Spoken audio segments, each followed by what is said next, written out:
الفساد ذي الأزمان أجر عظيم ليس يقدر قدره أجر عظيم ليس يقدر قدره إلا الذي أعطاه للإنسان. د دین اسلام قابل قدر معزز و مسلمانانو رونو د پروګرام په دې نشست کې انتهایی مهم نشست اجازه فی الحدیث فضیلة الشیخ ابو عمر عبد العزیز النورستانی حفظه الله ورعاه دا به اجازه فی الحدیث ورکي کوم ملګري چې راغلي دي د ټولو نه خواست دی چې ټول دلته تشریف راوړي وروسته به انشاء الله العزیز من اسناد ورکو شیخ صاحب به په خپله اجازه ورکوي او چې کوم ملګري آنلاین دي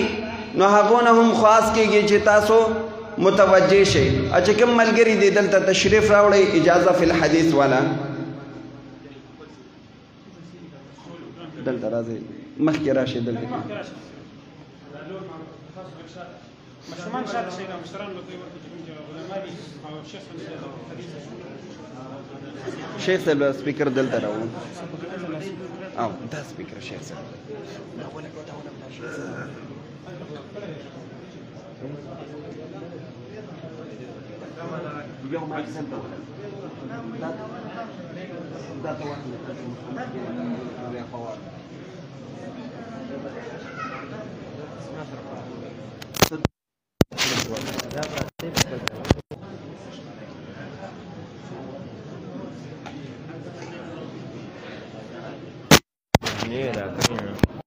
او دا شیخ څه کوي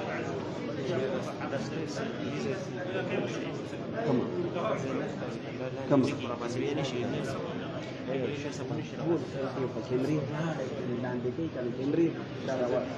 حكينا ملك تكون ثلاث شكل جول بتاسجع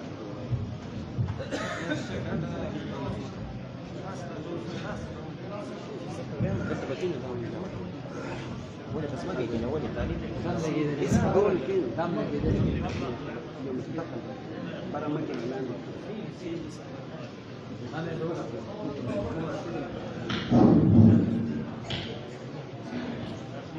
ده الشيخ سبت ده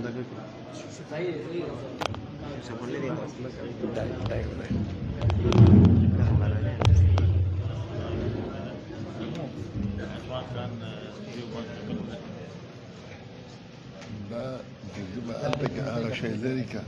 تبقى عندك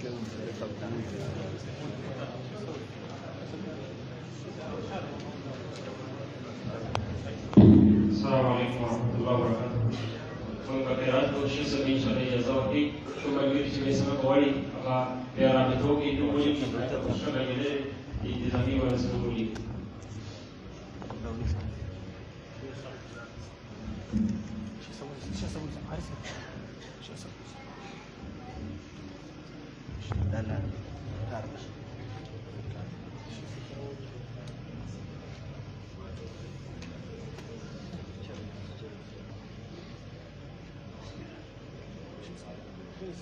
بسم الله.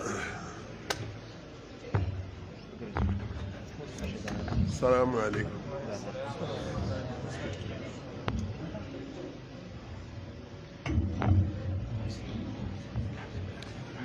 بسم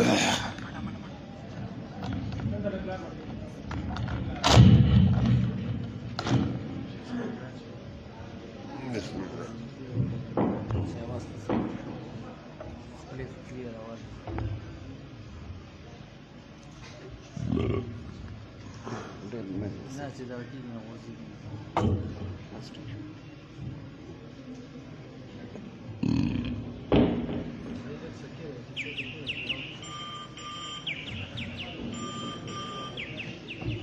أنت العمل أنت الآن بتتعامل بالله. ده اللي بيدعي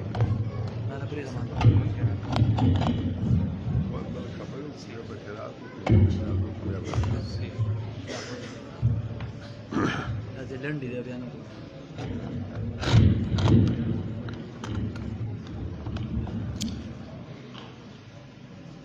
زبيها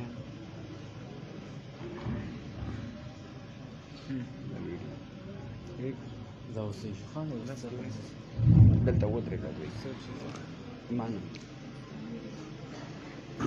إن الحمد لله نحمده ونستعينه ونستغفره ونعوذ بالله من شرور أنفسنا ومن سيئات أعمالنا من يهده الله فلا مضل له ومن يضلل فلا هادي له وأشهد أن لا إله إلا الله وحده لا شريك له وأشهد أن محمدا عبده ورسوله يا أيها الذين آمنوا اتقوا الله حق تقاته ولا تموتن إلا وأنتم مسلمون يا أيها الناس اتقوا ربكم الذي خلقكم من نفس واحدة وخلق منها زوجها وبث منهما رجالا كثيرا ونساء واتقوا الله الذي تساءلون به والأرحام إن الله كان عليكم رقيبا يا أيها الذين آمنوا اتقوا الله وقولوا قولا سديدا يصلح لكم أعمالكم ويغفر لكم ذنوبكم ومن يطع الله ورسوله فقد فاز فوزا عظيما أما بعد فإن خير الحديث كتاب الله وخير الهدي هدي محمد صلى الله عليه وآله وسلم وشر الأمور محدثاتها وكل محدثة بدعة وكل بدعة ضلالة وكل ضلالة في النار أعوذ بالله السميع العليم من الشيطان الرجيم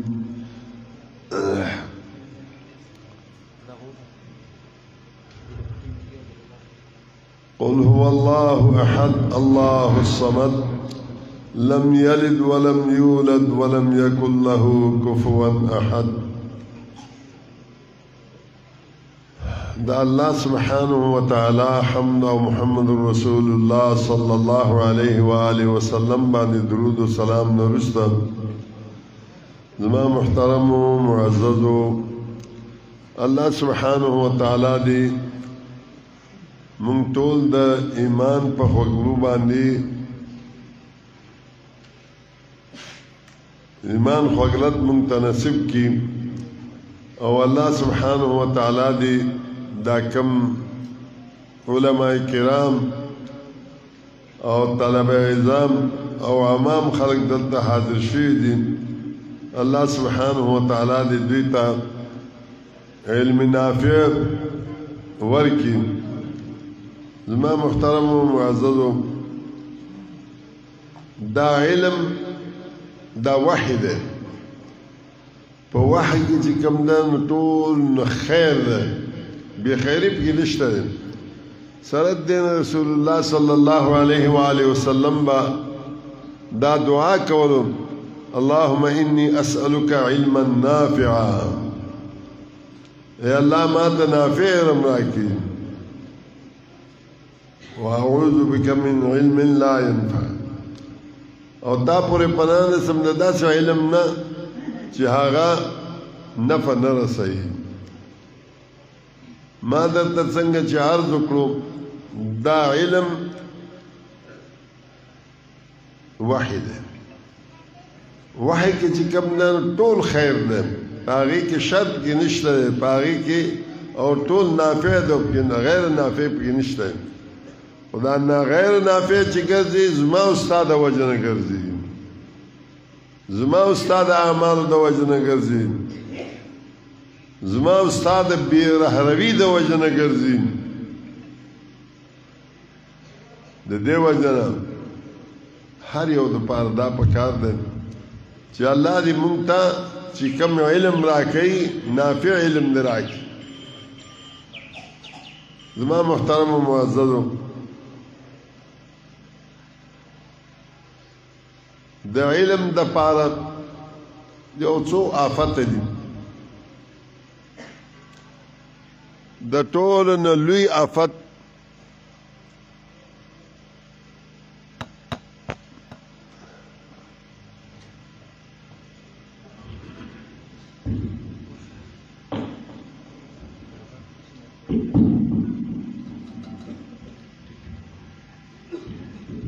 د ټولو نه لوی آفت دا تکبر دی او الله سبحانه وتعالی متکبرین نه خوښوي او چې کم عالم کې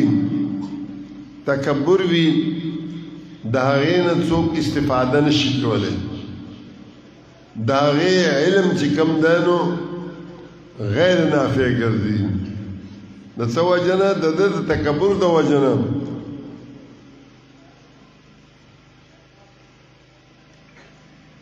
د تکبر د وجه نه انسان کله کله د لوی رحمت نه د لوی مهرباني د الله نه د الله د لوی فضل نه محرومه کېږي جنت د الله سبحانه وتعالی ډېر رحمت دی ډېر لوی فضل دی خو ابلیس په جنت کې و خو د تکبر د وجه نه د دغه لوی رحم نه د لوی نعمت نه محروم شو همدارنګه بل آفت د علم د پاره تمه ده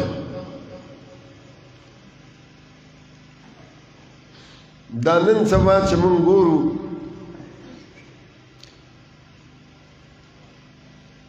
علماو کې خاص کر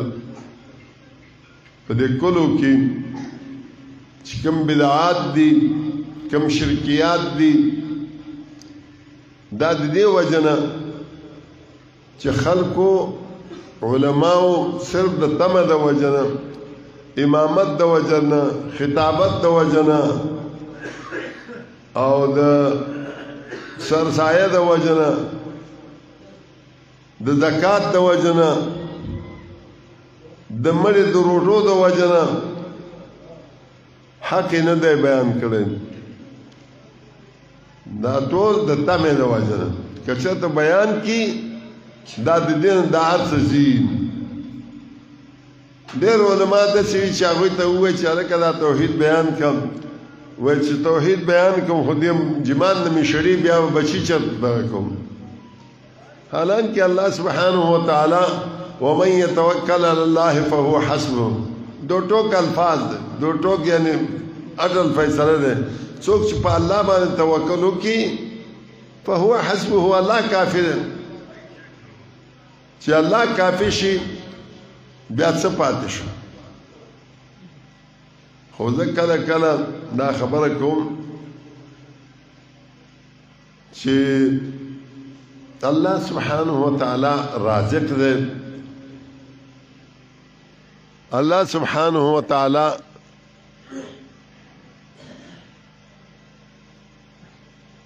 څنګه چل دی هلکه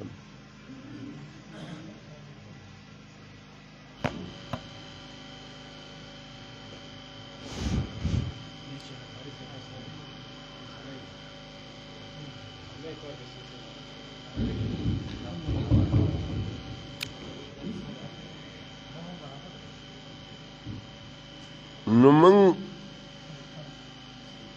علماو ډېر علماو تعمیم نکوم مونږ بل ته وایو چې په الله توکل وکړئ مونږ بل ته وایو چې الله رازق دی نو مونږ په الله باندې توکل نه کوو الله رازق نه ګڼو مونږ چې رازق ګڼو خپل مقتدیان رازق ګڼو امامت رازق ګڼو او کوم مدرسه کې چې مدرس وي انسان هغه رازق ګڼي ورنه که داسې نه وای حق به بیان کړی وی حق به رسولی وی د مردان کې ستاسو صافو کلی دی تاسو به ټول پیژنئ مردان والا د دې خبرې تقریبا 40 یا 40 داسې کاله به کېږي بلکې یاد د دې نه هم زیات ابتدا و مونږ یو جماعت ته ورغلو هلته مونځ وکړو نو امین هم په تیزه وویل امام ته بالکل امام پسې چې کوم دی نو مصلا اچولو یو سپین ږیری و چې سلام هم وګرځولو خلکو ته وایي هلکه تاسو پورې خوټې نشته چې دا داسې منځونه ستاسو په جماعت کې کېږي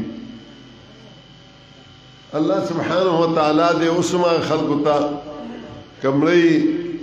بخشش وکړي خو هېڅ چا څه ونه ویلو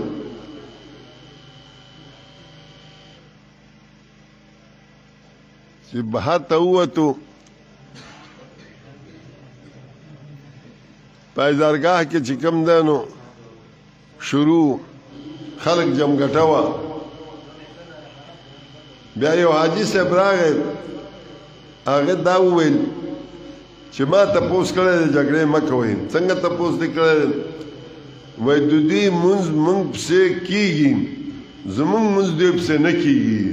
ما تا زبردست فیصله وکړو مونږ تاسو پسې مونځ کړی دی زمونږ مونځ هم وشو او ستاسو مونځ وشو بیا سبعی مانځه ته چې رالم امام ما سره کېناستو اصل کې موضوع د استشهاد دا دی ما سره کېناستو ویل مولوي صاحب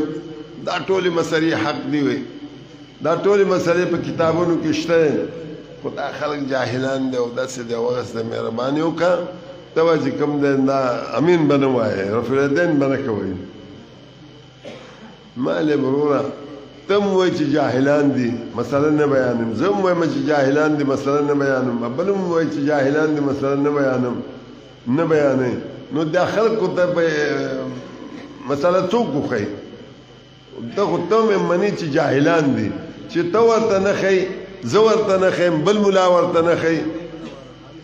نو دا جهالت به څنګه ختم شي جهالت به هله ختمېږي چې ته ورته وښیې زه ورته وښیم بل ورته وښیم بهرحال مقصد زما دا دی چې صرف د دې د امامت د وجه نه وایي چې هله جاهلان دي هلکه جاهلان خو ښودل غواړي هغوی ته خو تعلیم غواړي بهرحال ما دا دویمه خبره دا کولو چې تمه د دې یو مثال جنت ډېر ښه شی دی آدم علیه السلام په جنت کې شیطان خبیث ورله راغی ورته لالچ ورکړو هل ادلکم علی شجرة الخلد وملک لا یبلی بس یو ونه درته نه ښیم چې د هغې نه دانه وخورې نو همیش همیش به او داسې حکومت به درته حاصل شي چې لا یبلا چېرته خلاصېږي نه ختمېږي نه د هغه د دې لالچ د وجه نه د دې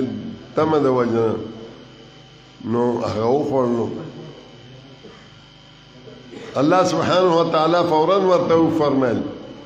علم انهکما عن تلکما الشجره دې ونې نه ما تاسو منې کړی نه وی واقل لکما ان شیطان لکما عدو مبین دا مې درته نه وویل چې شیطان عدو مبین دی خو ایسته د جنت نام و هغه ووته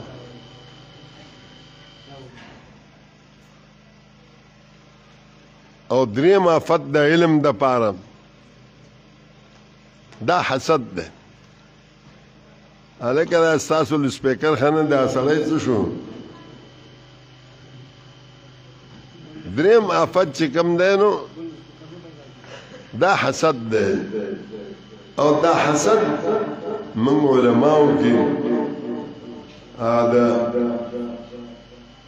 اردو والا خبره د کوټ کوټ کې بڑا ہوا ہے هغه کې چې کوم دی نو سم علماء ډک دي بیا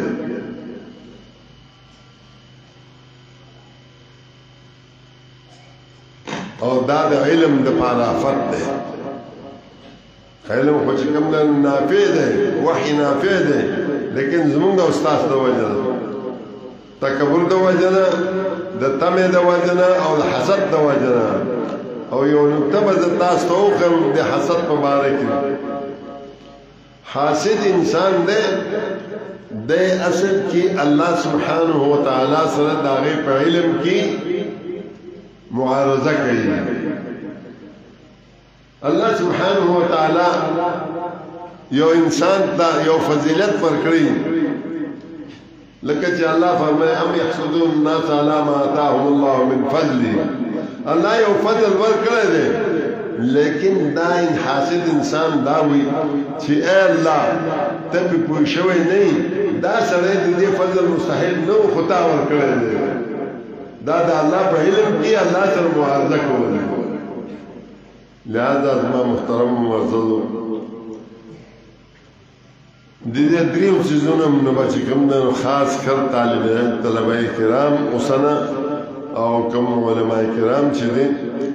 هغوی د دې دریو سيزونو خیال وساتي. زما خو ټایم پوره شوی دی، خو یو خبره به بل هم درته وکړم. نن سبا زموږ علماو یو څو شیزونه پرېښي دي چې هغې ته سنن متروکه ورته ویل کېږي. اول دا چې دا خطبه مسنونه علما اکثر نه وایي، پکار دا دی چې دا خطبه مسنونه وویل شي. دویمه دا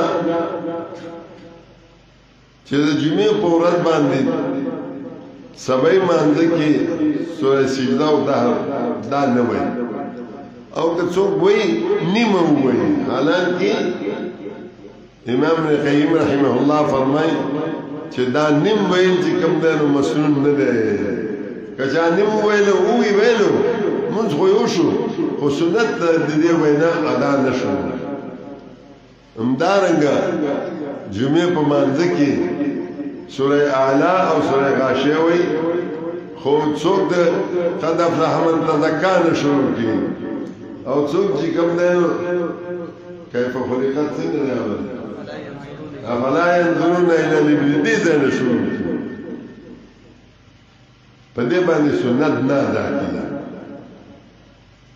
او بل خطبه کې چې کوم دی نو سوره قاف نه وایي. زما په خیال چې سوره قاف بالکل متروک دی. پکار دا دی چې دې سنتو د خیال ساتل پکار دی، ځکه چې مونږ چې کوم وینا کوو د الله او د الله د رسول الله صلی الله علیه و آله وسلم تابعداري دا دی چې څنګه هغه سنت کړی دی په هغې باندې مونږ عمل وکړو. ځکه چې قیامت په ورځ کې به دوه خبرو تپوس کېږي. اول د دې خبره ماذا کنتم تعبدون، د څه شي عبادت هم کولو. دویم د دې خبره ماذا عجبتم المرسلین، پیغمبران تم څه جواب ورکړو. الله سبحانه وتعالی دې موږ ته د عمل کولو توفیق راکړي. قرات وکړئ.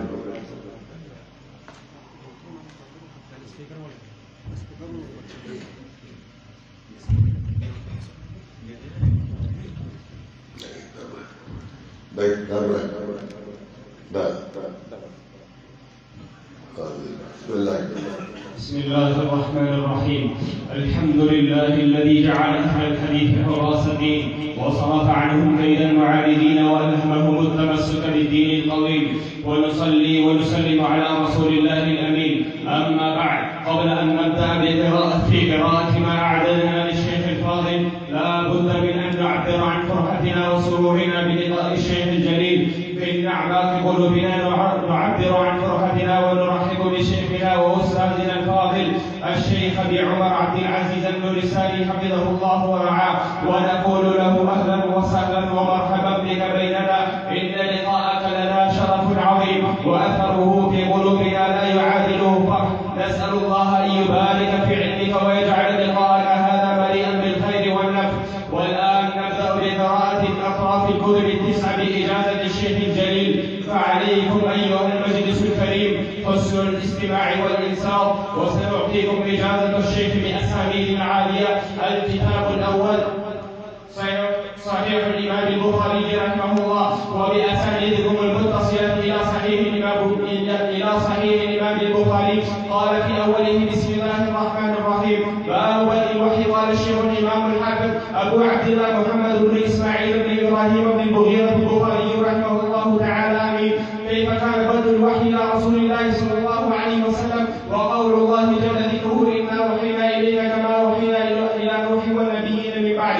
وبه قال حدثنا الحميدي عبد الله بن الزبير قال حدثنا سفيان قال حدثنا يحيى بن سعيد الانصاري قال اخبرني محمد بن ابراهيم التيمي انه سمع علقمة بن وقاص الليثي يقول سمعت عمر بن الخطاب رضي الله عنه على المنبر قال سمعت رسول الله صلى الله عليه وسلم يقول انما الاعمال بالنيات وانما لكل امرئ ما نوى فمن كانت هجرته الى دنيا يصيبها او الى امرأة ينكحها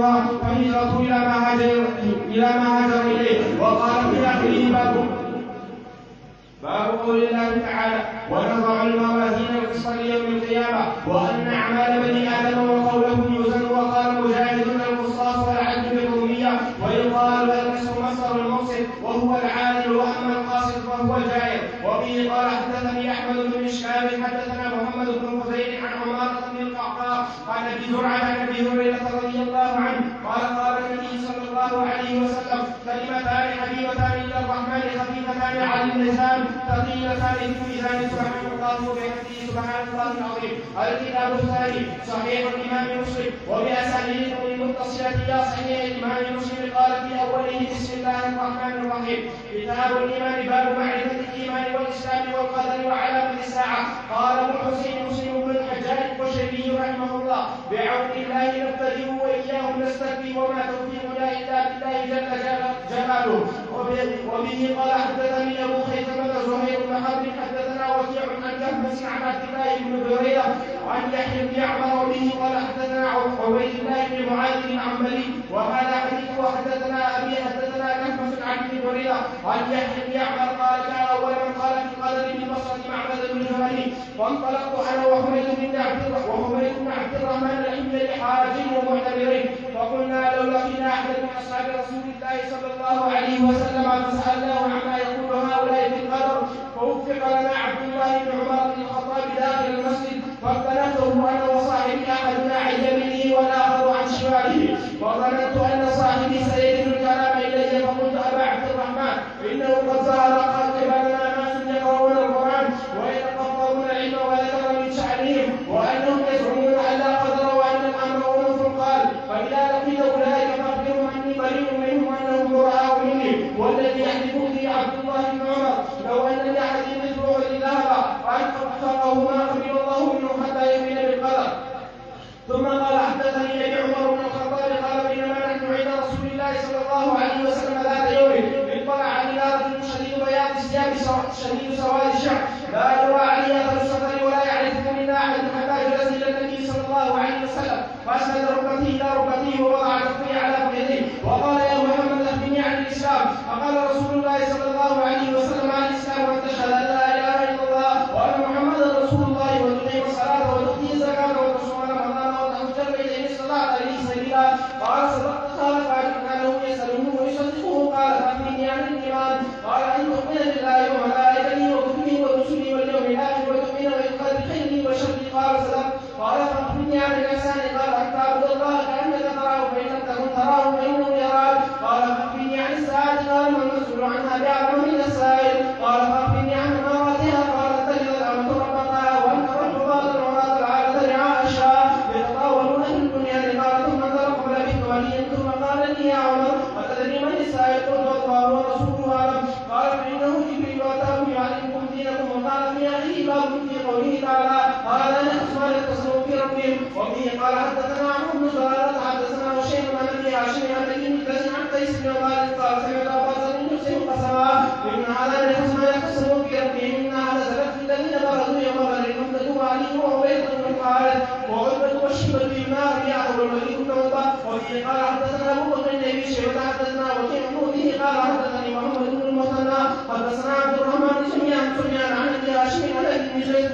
عن ابي مجلس عن قيس بن مالك قال سمعت ابا ذر يقسم نزلت هذان خصمان بمثل حديث وشيء. الكتاب الثالث سنن الامام ابي داود وباسانيده المتصله الى سنن الامام ابي داود. قال في اول كتاب الطهاره باب التخلي عند قضاء الحاجه. وبه قال حدثنا عبد الله بن مسلمة قال في القامدي حدثنا عبد العزيز يعني بن محمد عن محمد يعني بن ابي بن ابي سلمة عن المغيرة بن شعبة عن النبي صلى الله عليه وسلم كان اذا ذهب تفاعل. وقال في اخره باب في الرجل يسب الدار. وبه قال حدثنا محمد بن صلاح بن سفيان وابن قال حدثنا سفيان عن الزهري عن سعيد بن ابي هريره عن النبي صلى الله عليه وسلم يقول الله عز وجل يهديني ابن ادم يسب الدهر وانا الدهر بيد الله يقلب الليل والنهار. قال ابن الصقر عن ابن الحسين وكان سعيد والله اعلم. الكتاب الرابع سنن الامام الترمذي وباسانيد المتصله الى سنن الامام الترمذي رحمه الله. قال في اوله ابواب الطهاره عن رسول الله صلى الله عليه وسلم باب ما جاء الصلاه في غير الظهور. وبه قال حدثنا قتيبة بن سعيد قال اخبرنا ابو عوانة عن سماك بن هارب وبه قال حدثنا همام قال حدثنا وكيع عن اسرائيل عن سماك عن مصعب بن سعد عن ابن عمر عن النبي صلى الله عليه وسلم لا تقبل الصلاه بغير ظهور ولا صدقه من غلول. قال همام في حديث الله بظهور هذا الحديث واصحاب شيء في هذا الباب واحسنه في الباب عن ابي مريم عن ابي هريره عن ابي وابي هريره وعن اسمه ابو المليح وابو المليح بن اسامه اسمه عامر ويقال ابن اسامه بن عمير وقال في اخره وبه قال حدثنا هارون بن موسى ابي علقمه الصبي المدني قال حدثني ابي عن هشام بن سعد عن سعيد بن ابي سعيد بن النبي عن ابي هريره رضي الله عنه ان رسول الله صلى الله عليه وسلم قال قد اضرب الله عنكم عبوديه الجاهليه وفضلها بالآراء وحين التقي وقائد شقيا والناس بنو احمر وهذا ومن تراب. هذا حديث حسن صحيح وهذا صح عندنا من الحديث الاول. وسعيد بن المقبول قد سمع من ابي هريره ويروي عن ابي اشياء كثيره عن ابي هريره وقد روى سفيان الثوري وغير واحد هذا الحديث عن هشام بن سعد عن سعيد بن المقبول عن ابي هريره عن النبي صلى الله عليه وسلم نحو حديث ابي عامر عن هشام بن سعد. الكتاب الخامس سنن الامام النسائي وبأسانيد متصلة إلى سنن الإمام النسائي رحمه الله. قال في أول كتاب الطهارة تأويل قوله عز وجل إذا كنتم إلى الصلاة فاغسلوا وجوهكم وأيديكم إلى المرافق. وبه قال أخبرنا قتيبة بن سعيد قال حدثنا سفيان عن الزهري عن أبي سلمة عن أبي هريرة عن النبي صلى الله عليه وسلم قال إذا استيقظ أحدكم من نومه فلا يحمل يده في وضوءه حتى يغسلها ثلاثة وإن أحدكم لا يدري أين غاسله. قال في آخره وبه قال أخبرنا إسحاق بن إبراهيم قال أنبأنا جرير قال كان ابن الشكر ما لا يشرب إلا الماء واللبن. الكتاب الثالث سنن الإمام ابن ماجه وبأسانيدهم المتصلة إلى سنن الإمام ابن ماجه قال في أوله باب اتباع سنة رسول الله صلى الله عليه وسلم. وبه قال حدثنا أبو بكر بن أبي شيبة قال حدثنا شريك عن الأعمش عن أبي صالح عن أبي هريرة قال قال رسول الله صلى الله عليه وسلم ما أمرتكم به فخذوه وما نهيتكم عنه فانتهوا. وقال في آخره وبه قال حدثنا أبو بكر بن أبي شيبة وأحمد بن سنان قال حدثنا أبو معاوية عن الأعمش عن أبي صالح عن أبي هريرة قال قال رسول الله صلى الله عليه وسلم ما منكم من أحد إلا له منزلان منزل في الجنة ومنزل في النار وإذا ما فدخل النار ولأصحاب الجنة منزله فذلك قوله تعالى أولئك هم الوارثون. الكتاب السابع موطأ الإمام مالك وبأسانيدهم المتصلة إلى موطأ الإمام مالك وبرواية يحيى بن يحيى الليثي قال في أوله كتاب وقوت الصلاة كتاب وقوت الصلاة. وبه قال حدثني يحيى بن يحيى الليثي عن مالك بن أنس عن ابن هشام أن عمر بن عبد العزيز أخر الصلاة يوما فدخل عليه عروة بن الزبير فأخبره أن المغيرة بن شعبة أخر الصلاة يوما وهو بالكوفة فدخل عليه أبو مسعود الأنصاري فقال ما هذا يا مغيرة أليس قد علمت أن جبريل نزل فصلى وصلى رسول الله صلى الله عليه وسلم ثم صلى وصلى رسول الله صلى الله عليه وسلم ثم صلى وصلى رسول الله صلى الله عليه وسلم ثم صلى وصلى رسول الله صلى الله عليه وسلم ثم صلى وصلى رسول الله صلى الله عليه وسلم ثم قال بهذا أمرت فقال عمر بن عبد العزيز اعلم ما تحدث به يا عمر وإن جبريل هو الذي أقام لرسول الله صلى الله عليه وسلم وقت الصلاة. قال عمر كذلك كان بشير بن أبي مسعود الأنصاري يحدث عن أبيه قال عمر ولقد حدثتني عائشة زوج النبي صلى الله عليه وسلم أن رسول الله صلى الله عليه وسلم كان يصلي العصر والشمس في حجرتها قبل أن تصلى. وقال في آخره كتاب أسماء النبي صلى الله عليه وسلم. وبه قال حدثني مالك عن ابن شهاب عن محمد بن جبير بن مطعم ان النبي صلى الله عليه وسلم قال هي خمسه اسماء انا محمد وانا احمد وانا الماهي التي يمحو الله بالبكر وعن الحاشد الذي يحشر الناس على قدمه وانا العاقب. الكتاب الثامن مسند الامام احمد وباسانيدهم المتصله الى مسند الامام احمد قال في اوله مسند الاشرف مبشرين بالجنه مسند ابي بكر بن الصديق رضي الله عنه. وبه قال حدثنا عبد الله بن نمير قال اخبرنا اسماعيل بن ابي خالد عن قيس قال قال ابو بكر رضي الله عنه فحمد الله واثنى عليه ثم قال يا ايها الناس انكم تقرؤون هذه الايه يا ايها الذين امنوا عليكم انفسكم لا يضركم الأنصار يستطيع وإنا سمعنا رسول الله صلى الله عليه وسلم يقول إن الناس إذا رأوا المنكر فلم يغيروه أوشك أن يعمهم الله بعقابه. وقال في آخره حديث شداد بن الهاد وبه قال حدثنا يزيد بن هارون قال أخبرنا جرير بن حازم قال حدثنا محمد بن أبي يعقوب عن عبد الله بن شداد عن أبيه قال خرج علينا رسول الله صلى الله عليه وسلم في إحدى صلاة العشي الظهر والعصر وهو حامل الحسن والحسين فتقدم النبي صلى الله عليه وسلم فوضعه ثم كبر للصلاة فصلى فسجد بين ظهري صلاة سجدة قال بي رفعت رأسي بين صدري وعلى ظهر رسول الله صلى الله عليه وسلم وساجد فرجعت في سجودي فلما قضى رسول الله صلى الله عليه وسلم الصلاة قال الناس يا رسول الله إنك سجدت بين ظهري الصلاة سجدة نقلتها حتى ظننا أنه قد حدث أمر أو أنه يوحى إليه قال كل ذلك لم يكن ولكن الذي يتحلني فكرهت أن أعجله حتى يأتي حالته. الكتاب التاسع سنن الإمام الدارمي وبأسانيدكم المتصلة إلى سنن الإمام الدارمي قال في أوله باب ما كان عليه الناس قبل مبعث النبي صلى الله عليه وسلم من الجهل والضلالة. وبه قال حدثنا محمد بن يوسف عن سفيان عن الأعمش عن أبي وائل عن عبد الله رضي الله عنه قال قال رجل يا رسول الله أيؤاخذ الرجل بما عمل في الجاهلية قال من أحسن من الإسلام بما كان عمل في الجاهلية ومن أساء في الإسلام يؤخذ بالأول والآخر. وقال في آخر باب كراهية الألقاب في القرآن. وبه قال أخبرنا عبد الله بن سعيد عن عبد الله بن إدريس عن الأعمش قال قرأ رجل عند أنس برحم من الحارث والريحان فكره ذلك أنس قال ابن محمد وقال غيره قال يا أخبركم في السنن. وبه قال حدثنا العباس بن سفيان عن ابن علي عن ابن عون عن محمد قال كانوا يرون هذه الألقاب في القرآن محدثة.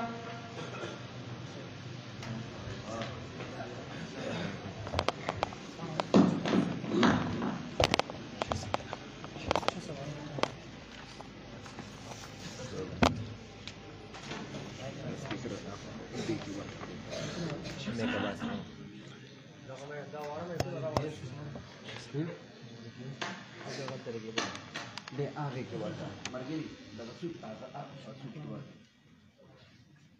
इंदा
السلام عليكم.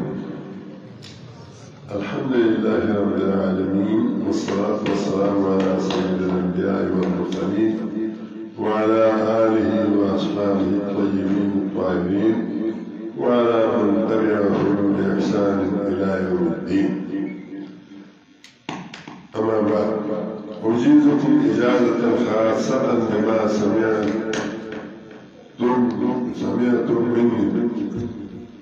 بما قرأتم علي في هذا المجلس الكريم وإجازة عامة بجميع مروياته المشايخ الكرام رحمهم الله تعالى بالشروط المعتبرة عند أهل الحديث والأثر عبر أي وسيلة الإنترنت وغيرها. وأوصي نفسي أولا بتقوى الله ثم إياكم في السر والعلن وأن لا تنسوني في دعواتكم وكذلك مشايخي رحمهم الله تعالى عليهم أجمعين. والسلام عليكم ورحمة الله وبركاته.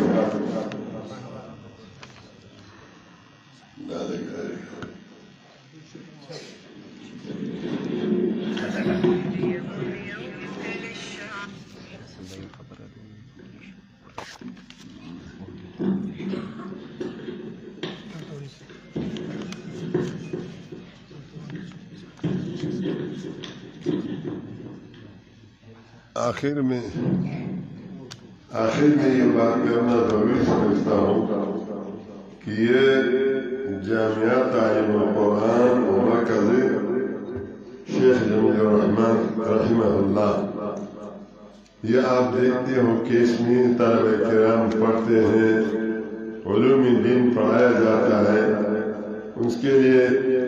यह इलाका पसमानदा है, कोई आमदनी है ही नहीं, औकाफ भी नहीं उनके, लिहाजा इनके साथ दिल खोल कर इमदाद फरमाएं। अल्लाह सुब्हानहू व तआला आपको इसकी जज़ाए खैर देगा। अल्लाह सुब्हानहू व तआला आपके माल और दौलत में, अहल औलाद और अयाल और ईमान में बरकत अता फरमाए। अस्सलामु अलैकुम व रहमतुल्लाहि व बरकातुहू। بس صرف دا یو دوه دغه میلمنو له ورکړئ شیخ صاحب بلد میلمنو له تحفه ورکړئ.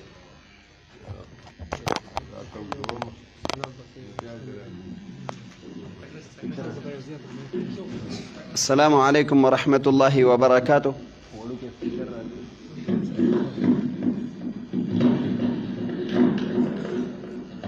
جزاكم الله خيرا وبارك الله فيكم.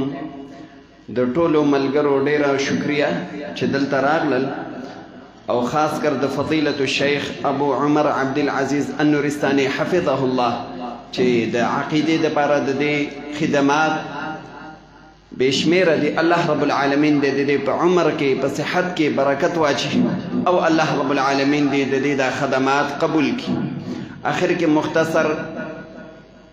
مختصر شان تحفه من چې د ډېر لرې نه زموږ میلمانه راغلي دي، د شیخ صاحب په لاس باندې موږ هغې ته هغه ورکول غواړو، او بیا شیخ صاحب ته اجازت دی، شیخ صاحب به بیا ځي. او انشاءالله العزیز دا سند اجازه فی الحدیث د پروګرام په آخر کې به انشاءالله العزیز مشایخ کرام تاسو ته درکوي. نو ټولو ملګرو نه خواست دی چې سندونه تاسو ته به وروسته میلاویږي، تاسو دلته کښېنئ مه ځئ.